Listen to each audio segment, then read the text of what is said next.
Devil hunt এটা কি আসলে কোনো প্রকার আই ওয়াশ কিনা যা জনগণকে দেওয়া হচ্ছে? ডেভিল বলতে আমরা শয়তান বুঝি, আর হান্ট বলতে শিকার। তো শয়তানদের শিকার করতে হবে। সো আমাদের দেশে তো আপনারা সবাই জানি 5ই আগস্ট বড় একটা পরিবর্তন হয়েছে। এরপরও আমাদের দেশে বিভিন্ন সমস্যা এখনো রয়ে গেছে।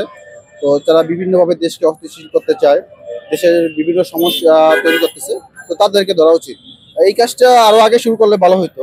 আমার মনে হয় যে 6 মাস যদি আগে করতো তাহলে দেশটা এখন আরো একটা শান্তশিষ্ট হয়ে যেত। দেখুন, এখনো আমাদের দেশে বিভিন্ন জায়গায় চাঁদাবাজি, লুটপাট, সিন্ডিকেট আছে। এদেরকে আগে ধরতে হবে, কারণ দেশকে শান্তি করতে হলে আগে চাঁদাবাজি যারা করে তাদেরকে ধরতে হবে। ইনফ্যাক্ট আপনি দেখবেন বিভিন্ন এলাকায় যারা আগে চাঁদাবাজি করতো তাদের জায়গায় এখন অনেক কেউ ঢুকে গেছে খালি জায়গা পেয়ে, তাদেরকে ধরতে হবে। বিভিন্ন আন্দোলন শুরু হয়েছে, আগে কিন্তু এত আন্দোলন ছিল না, এখন প্রত্যেকটা দিন এক এক জায়গায় এক একটা আন্দোলন হইতেছে। তো তাদেরকে এই আন্দোলন দমানোর জন্য তাদেরকে দেওয়া উচিত, তাহলে দেশটা শান্তি শৃঙ্খলা ফিরে আসবে আমার মনে হয়। ডেভিল বলতে এখানে বোঝানো হচ্ছে আওয়ামী দুষ্কৃতকারীদেরকে, যাদেরকে আমরা দেখছি যে বর্তমানের রাজনৈতিক প্রেক্ষাপটেও তারা আসলে কোনো না কোনো ভাবে প্রবেশ করার চেষ্টা করছে এবং বিভিন্ন ধরনের ষড়যন্ত্রমূলক কর্মকাণ্ডের সাথেও তারা জড়িত। কিন্তু এখানে আরেকটা জিনিস দেখার বিষয় যে এই যে ডেভিল হান্ট এটা কি আসলে কোনো প্রকার আই ওয়াশ কিনা যা জনগণকে দেওয়া হচ্ছে?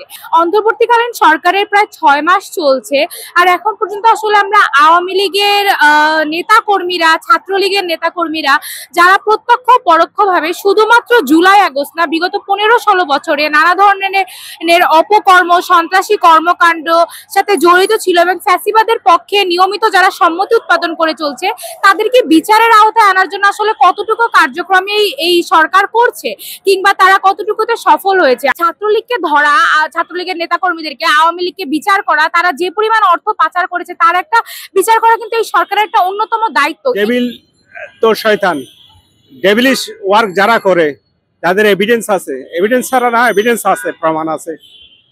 ডেভিলিশ ওয়ার্কের মধ্যে যে কোনো দিক দিয়ে হইতে পারে, চাঁদাবাজি হইতে পারে, দ্রব্যমূল্য নিয়ন্ত্রণ করে উপরে তোলা, নিয়ন্ত্রণ করা, মানুষের অসুবিধার সৃষ্টি করা। অর্থাৎ ডেভিলিশ যে সমস্ত অ্যাক্টিভিটি যারা করে তাদের প্রমাণ সাপেক্ষে তাদের ধরলে ভালো হয়। যে কোনো দলের হোক, যারা চাঁদাবাজি করে, ঠিক আছে, তাদেরকে আমরা গ্রেপ্তার করা দরকার, এটা আমি মনে করি সাধারণ জনগণ হিসাবে। ডেভিল মানে হচ্ছে শয়তান, আর হান্ট মানে হচ্ছে শিকার। তো আমি মনে করি যারা অবৈধ বা সিন্ডিকেট, চাঁদাবাজি, লুটপাট এসবের সাথে জড়িত, দেশকে অস্থিতিশীল করে রাখতেছে, তাদেরকে আইনের আওতায় আনা। ডেভিল হান্ট বলতে সরকার যে পদক্ষেপ নিছে, ডেভিল হান্ট সন্ত্রাস শায়েস্তা করা, আর হচ্ছে যে হান্ট মানে শিকার করা। তো এইটা পদক্ষেপ নেওয়া ভালো হয়েছে। আপনাদের দুর্নীতি এমন পর্যায়ে চলে গেছে যে আমাদের হচ্ছে যে সব জায়গায় সিন্ডিকেট, সব জায়গায় দুর্নীতি। ঘুষ ছাড়া গেতে গেলে আমার ফাইল আপনার যে কোনো মন্ত্রণালয়ে আটকে থেকে বছর কা বছর, মাস কা মাস।